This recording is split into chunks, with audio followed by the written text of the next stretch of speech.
काही वैज्ञानिक दृष्टी म्हणून परिपूर्णतेकडे वाटचाल करता येईल. एकतरी वैज्ञानिक स्वतःपन्न झालाय का? ही लौकिक दृष्टी आहे, ही बदलणारी आहे. उदाहरणार्थ 1945 आपण पाहिलं ना, युद्ध अणुबॉम्ब फेकलाय, हिरोशिमा नागासाकी जळाले. 1945 पर्यंत या भौतिक जगाचं अंतिम सत्य अणु आहे. हे सूक्ष्म दर्शन आहे, हे लौकिक दर्शन आहे.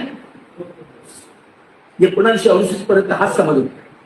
1968 साली अल्बर्ट लुईस नावाचे तत्वज्ञ आले.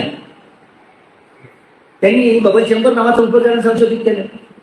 या बबल चेंबर या उपकरणाच्या आधारे एका सेकंदामध्ये एक या आकड्यावर 22 शून्य द्यायचं. एवढ्या वेगाने ही प्रकृती उत्पन्न होऊन नाश पावते.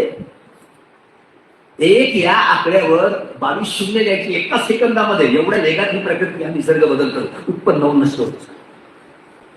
परमाणू हे या अणुचा 36वा भाग आहे.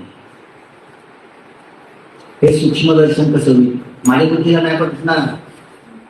तुम्ही सगळं जग मान्य करता, ही गोष्टी कळण्यासाठी तयार आहे.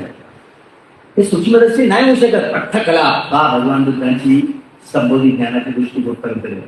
हे सूक्ष्मदर्शन अठ्ठकला म्हणजे अग्निवाद्याने पृथ्वी धातू आणि त्यांचे 4 गुण या आजही कलाकारांनी मिळून बनलेल्या सूक्ष्माती सूक्ष्म कण केल्याचं संश्लेषण विश्लेषण विघटन आणि वैज्ञानिक करता येणार नाही अशा अतिसूक्ष्म कणाला अर्थकला असं नाव दिलेलं आहे. हे या प्रकृतीचं अंतिम सत्य आहे. तुझ्या वैज्ञानिक ज्ञान वैज्ञानिक आला तरी 2 मिनिटात त्याला हरवतो.